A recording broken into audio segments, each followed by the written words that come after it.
Welcome to the video portion of Paranormal Perspective. We're going to take a look at a couple of things today. The first is when is a ghost not a ghost? And that's when do you know when you caught something that looks like it's paranormal but it's not really paranormal? And that can happen with any kind of device you're using. In an infrared camera, for instance, if there are other infrared devices in the room, a shadow can be cast and it looks like a shadow figure. And you record it and you come back and you think, oh my gosh, I caught a shadow figure. Then after analysis you realize, well, that was just me and somebody behind me with another infrared camera. That happens all the time, something you got to be very aware of.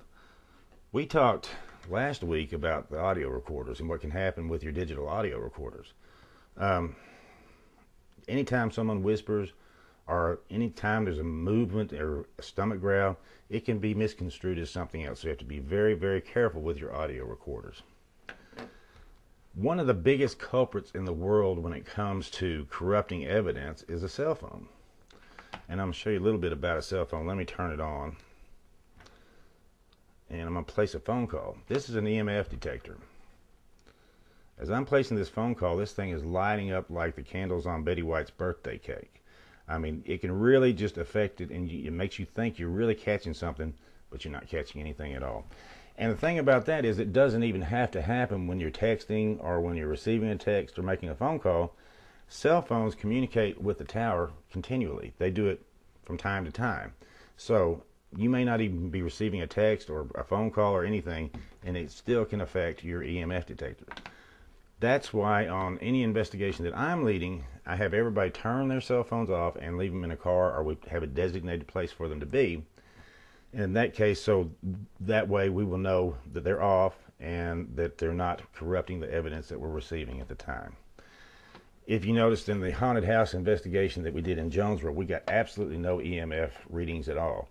That was because there just wasn't any electromagnetic field activity. That doesn't mean that there wasn't anything happening there. It just means it wasn't being detected by the EMF detector. The second part of this particular blog that I'm going to talk to you about is I need your help. I have some evidence that I'm going to show you shortly, and I want you to tell me what you think it is. There are 4 different light anomalies.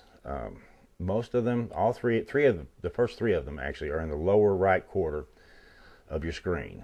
The fourth one starts a little bit higher, but it kind of ends up in that same area, the lower right hand corner of your screen. Take a look at this and you tell me what you think it is, and we'll talk about it in a second.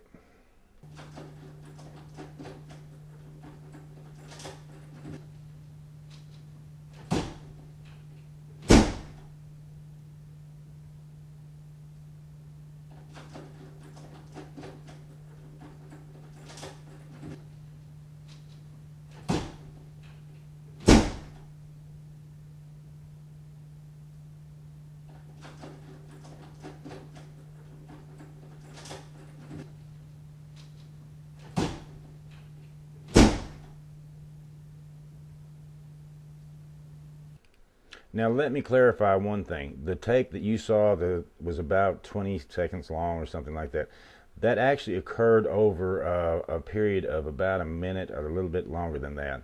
And I edited out the middle where nothing was happening. But the first 2 light orbs, or whatever they were, and the last 2 were both shot in real time together. I just edited out some time that was in between the 2. What do you think that was? I need your comments. You can comment here at the bottom of the blog. You can comment to me on Facebook or on Twitter, whatever you're the most comfortable with.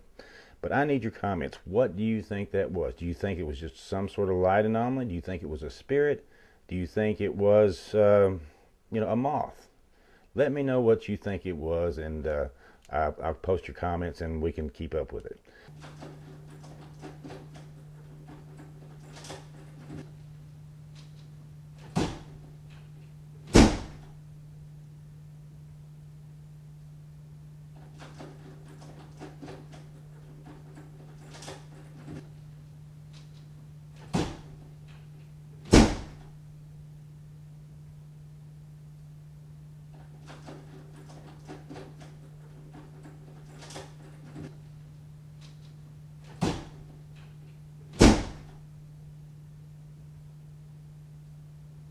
A little note about next week. We're not going to have a blog next week. The school's wrapping up. Going to spend all my time doing that. The following week, though, I plan, and I hope I'm going to be able to do this, is to have a wrap-up on the Jonesboro, Arkansas haunted house. We have over 7.5 hours of evidence that we haven't even looked over yet. So we got quite a bit from the evidence that we already looked over, but we'll probably have quite a bit more. So in 2 weeks, look forward to the wrap-up on the Jonesboro haunted house investigation. And that's it for this week. I appreciate you joining us every week, and we'll see you in a couple of weeks. Thanks again.